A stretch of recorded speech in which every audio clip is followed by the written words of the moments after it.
Hello there, it's John Siddique here from Authentic Living, and I thought I'd make just a short video about some of the things that we can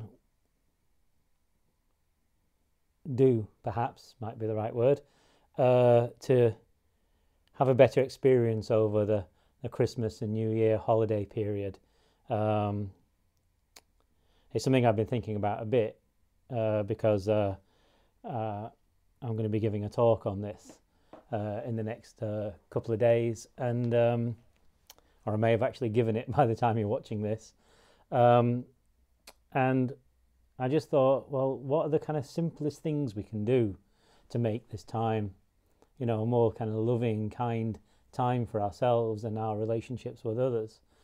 And it seems to me that there are three areas that we could look at, but this could be for any time, of the year at all, and this can be about your practice and just your life at any time. And kind of the three areas that kind of came to mind when I turned my heart towards this was spaciousness, um, presence, and self-care. So I want to just kind of talk about those three things a little bit. This time of year is a time when we're kind of, probably very busy trying to get work finished. And then, if you're in a work setting or in business, then there are kind of meals out and drinks out and things like that. And at no point am I going to say sort of don't do that. Do whatever you like doing. But I'm sure, as I used to experience when I was in that world a lot more, you can find yourself kind of being, just amongst this mass of people, and not feeling like there's kind of any space for yourself, and maybe feeling it's a bit kind of a duty to be there. You might find that you kind of find yourself kind of sort of feeling kind of gripped and intense. And then, of course, you've got your Christmas Day. You might find yourself, and New Year's Eve, we might find ourselves sort of, with other people, family that we've not seen for a year. Or we might find ourselves on our own. We might be lonely, or we might be with people and be lonely, kind of thing. Or on our own and not be able to kind of, stand being on our own so much. So these three principles apply sort of whenever we find ourselves in those kind of situations.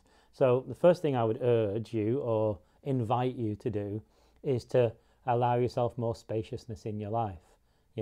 All of this comes under the banner of self-care, really, but just allow yourself a bit more space in your life. And we remove a lot of space from ourselves, and that's how we get lost so much.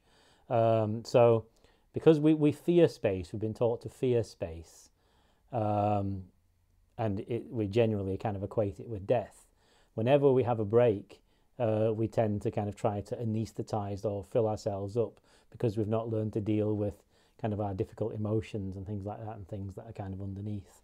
And then when they do come up because we've had a drink or whatever, we tend to kind of sort of bind into their stories. So obviously this is kind of a massive subject I'm talking about, and I just want to kind of look at very quick ways of kind of just making a bit more space for ourselves. So number one thing I would do is put your phone down, or at least turn off all notifications on your phone, so that you're not getting push notifications for email, for messages, for Facebook, for Twitter. Maybe go for a daily walk over this period, a walk in nature. This is something I do every day. Just go for a walk in nature and leave your phone behind. Tim Ferriss, the business entrepreneur Tim Ferriss, recommends that people go on what he calls a low information diet. So that means no Twitter, no Facebook, checking your email only twice a day. I've taken this from him. I only check my email at noon and at 4 o'clock.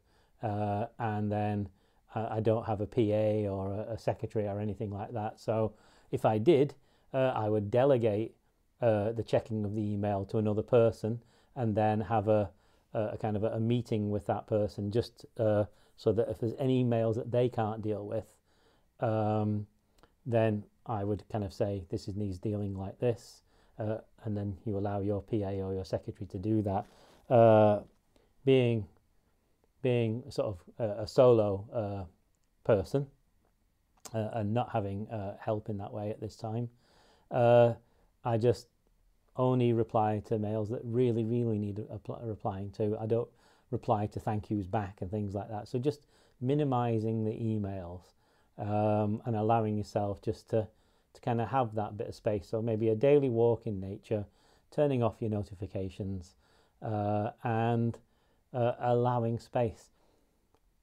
The second principle is the principle of presence, and by presence I simply mean that we are where we are. We allow ourselves to be here right now. And if you have a meditation or a yoga practice, then obviously this will kind of this comes more naturally. Then if we're only just starting to kind of realize that we need to kind of that we're pulled and pushed a bit too much, then we just need to kind of find a way to kind of ground ourselves. Again, the walk in nature comes in really handy. Beginning a meditation practice will help a great deal with this. And you could quite simply just take a moment, if you're at your desk watching this, just take a moment and not in your head.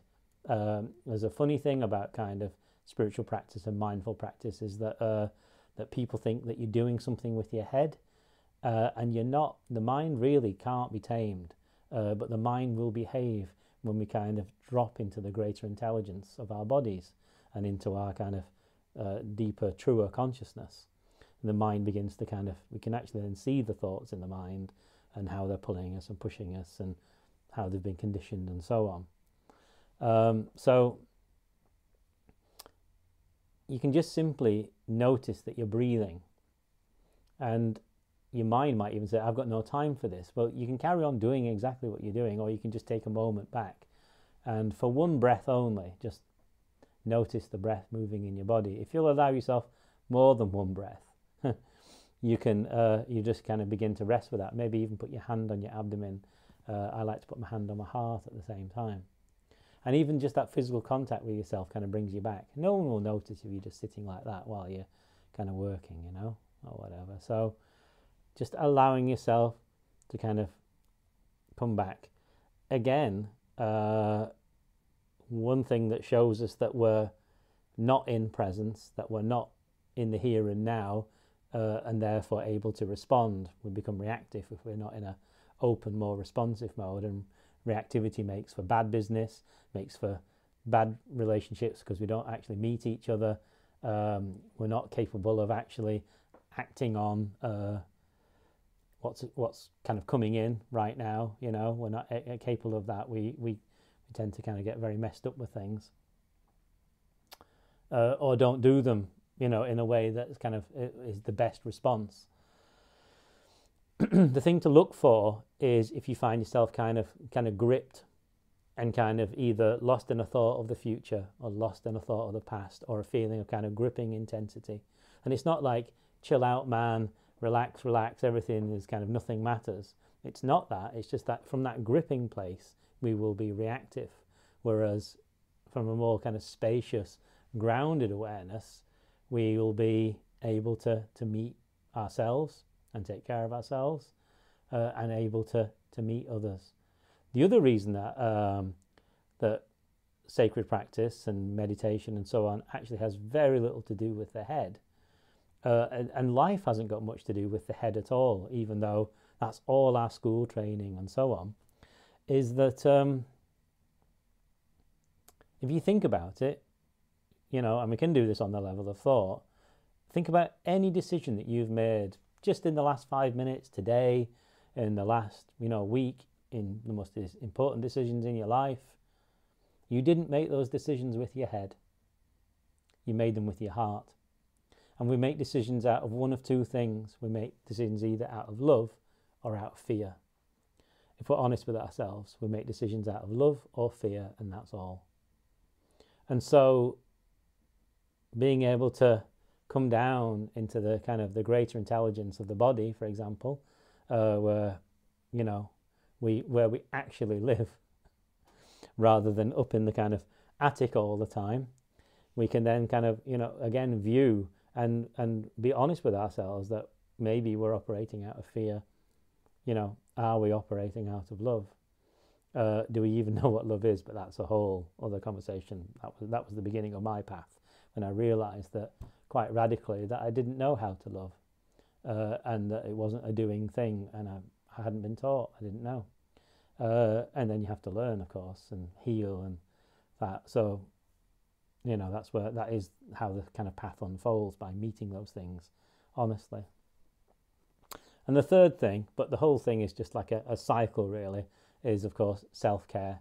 And so if it's Christmas, how do we self-care? Well, again, back to that walk in the woods, back to turning off the notifications on the phone, not being on social networking too much, not making being with other people about social networking, and just kind of smiling and things for the camera.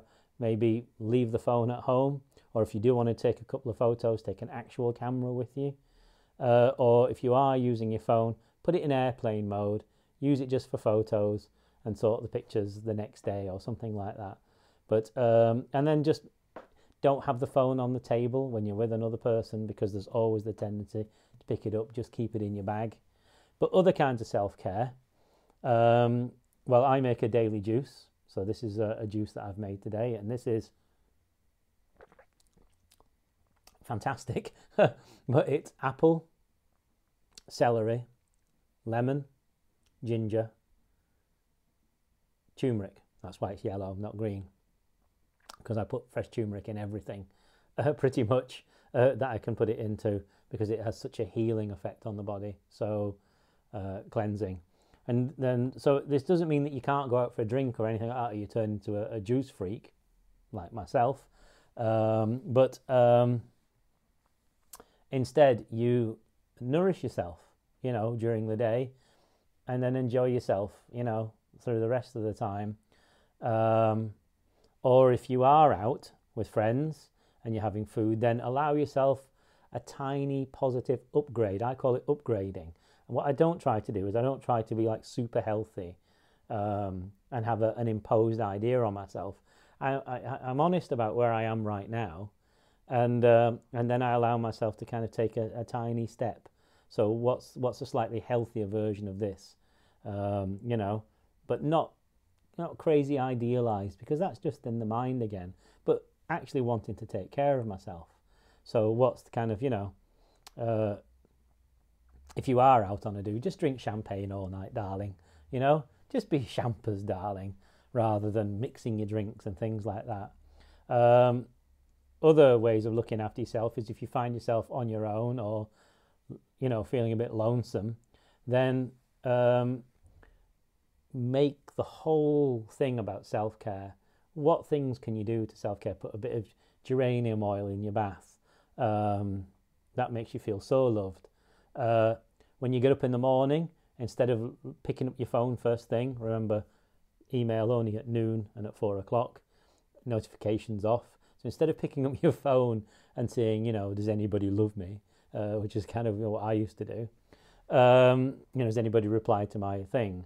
That doesn't give us love at all. The only person who can really give us the love we need is ourselves. So, you know, dress nicely, put some beautiful music on straight away, so that kind of creates an ambience, uses a space in a different way. Not overriding. Don't just switch on the TV and kind of, you know, TV kind of takes over our mind, so we feel like we're relaxing, but we're not really, because actually it's somebody else's ego and thoughts just blanking us out, and the things that aren't dealt with are just kind of underneath. If you are going to watch TV, just watch comedies. You know, again, upgrading. You know, choose what nourishes you. You don't have to get rid of anything at all. Just choose choose a more nourishing version.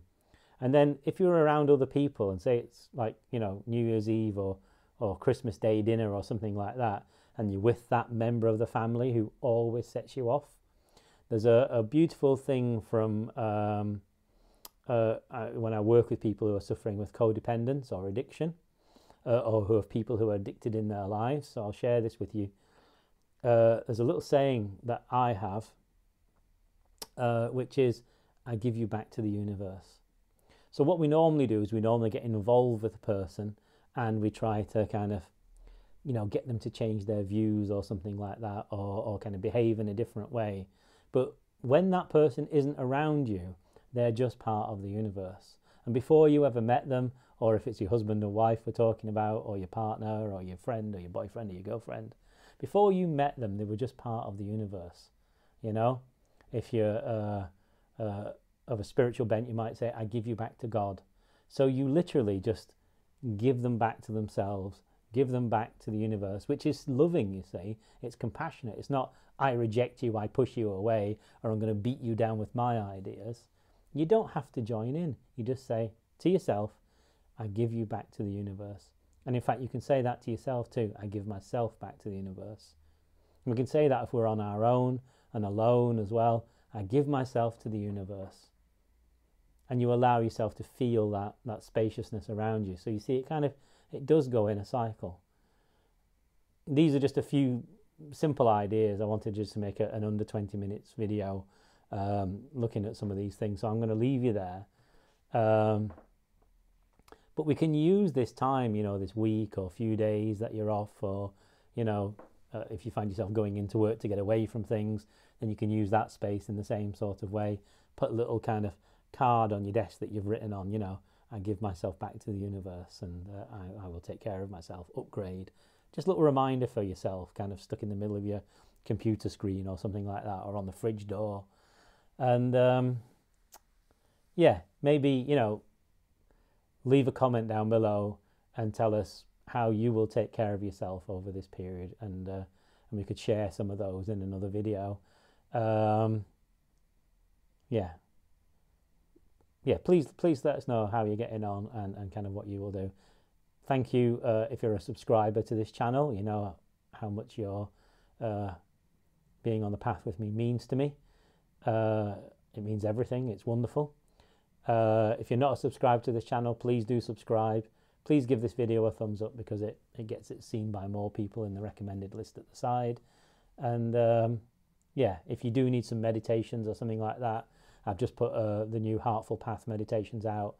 I'll put a link down below for those. Those are on the Authentic Living website under the meditation page.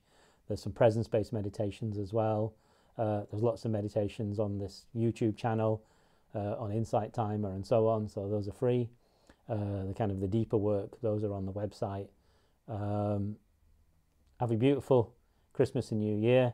I'm going to have a bit of a break in the next few weeks myself, so no classes, and just kind of getting on with my own stuff and being with my family and so on. So lots of love to you. Take care.